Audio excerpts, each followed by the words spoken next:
కాబట్టి ఇక్కడ టీడీపీ దీన్ని వ్యూహాత్మకంగానే జగన్ గైర్హాజరు అన్నదాన్ని రాష్ట్ర ప్రజల దృష్టిలో అది తీవ్ర సమస్యగా పెట్టదలుచుకుంది. పెట్టడంలో తప్పు కూడా ఏం లేదు, ఎందుకంటే సభకు వెళ్ళి రావాలి ఒకసారి కాకపోతే ఒకసారి, ఒక అంశం మీద కాకపోతే ఒక అంశం. నిన్న నేను విన్నాను, ఒక దశలో హాజరై వాకౌట్ చేయాలి అని వాళ్ళు ఏదో భావించారు. దాని ద్వారా ఇప్పుడు అయ్యన్న పాత్రుడు చేసిన హెచ్చరికల లాంటి నుంచి కూడా కొంచెం బయటపడవచ్చు, సభకు హాజరైనట్టుగా కూడా ఉంటుందని. కానీ దానికి కూడా సిద్ధపడలేదు. మరి ఇప్పుడు వాళ్ళు కూర్చుని సమావేశమైనప్పుడు ఏమన్నా అలా నిర్ణయం తీసుకుంటారా, లేకపోతే జగన్ మళ్ళీ పాటే వచ్చినా కానీ ప్రయోజనం ఉండదు అక్కడ. కాబట్టే నేను అది జరుగుతున్నప్పుడే మీకు ఇక్కడ చెప్తున్నాను మీడియాకని. దాని మీద ఒక దాంట్లో చెప్తున్నారు, ఆ కూర్చోబెట్టుకునే వాళ్ళు కూడా చాలా అనుకూల మీడియాను కూర్చోబెట్టుకొని మాట్లాడుతున్నారు. అంటే ఇప్పుడు సాక్షిలో ఇంకో దాంట్లోనే వస్తే అనుకూల మీడియా ఒక ఇది. నిజానికి అక్కడ జాతీయ పత్రికలు అవి కూడా చాలానే ఉంటాయి, కానీ తెలుగు రాష్ట్ర ఆంధ్రప్రదేశ్కు తెలుగుకు సంబంధించినంతవరకు కొంత అనుకూలంగా ఉండే వాళ్ళనే అక్కడ ఎక్కువ చోటు కల్పిస్తున్నారు.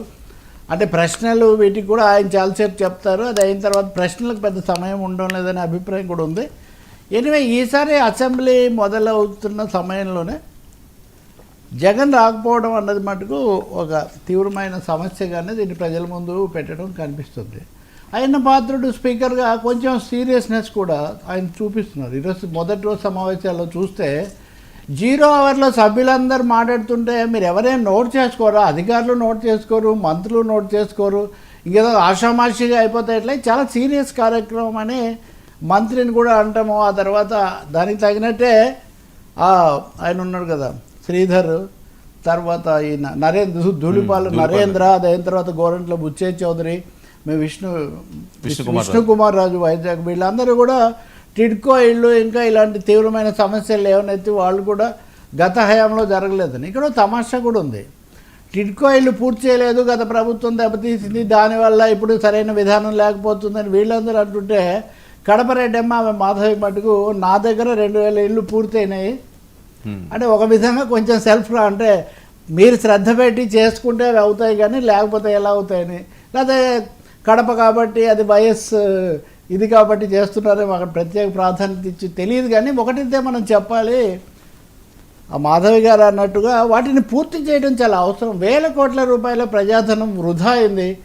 నేను జగన్ ప్రభుత్వం ఉన్నప్పుడు కూడా చర్చల్లో చెప్పేవాడిని, మీరు దీన్ని ఊరికినే ఒక వాదాల కోసం వాడటం కాకుండా వాటి దగ్గరికి వెళ్ళి పట్టుబడి అవి మొదలయ్యేట్టు చేసి ఉండాలని. ఇప్పటికైనా చేస్తే చాలా మంచిది. అందుకనే శాసనసభలో ఈరోజు వైసీపీ లేకపోయినా రేపు రాకపోవచ్చు కూడా, కానీ రసవత్తరంగానే జరుగుతున్నాయి అని మాత్రం చెప్పాలి.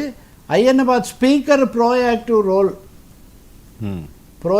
రోల్ వల్ల కూడా కొంచెం ఆసక్తికరంగా పెరుగుతున్నాయి. అదే సమయంలో గతంలో తమ్మినేని సీతారాంలాగా అయ్యన్న పాత్రుడు కూడా కొంచెం అగ్రెసివ్ రోల్ తీసుకుంటున్నారు, పొలిటికల్ రోల్ తీసుకుంటున్నారనే విమర్శలు కూడా కొన్ని వస్తున్నా. నేను గమనించినంతలో ఆయన స్పీకర్ సీట్లో కూర్చోక ముందు కూర్చున్న తర్వాత ఆయన మాటల శైలిలో మటుకు మార్పు ఉంది. ఈ అధికార హోదా వరకు ఎంతవరకు చెప్పాలో అంతవరకు చెప్తున్నారు ఆయన. అంతకుముందు అయితే చాలా మాట్లాడేవాళ్ళు కదా వాస్తవంగా. అది రఘురామకృష్ణరాజు గారు కూడా యథాశక్తి, ఆయన తిరుపతికి కూడా ఆయన వెళ్ళారు, అక్కడ కూడా ఉన్నారు.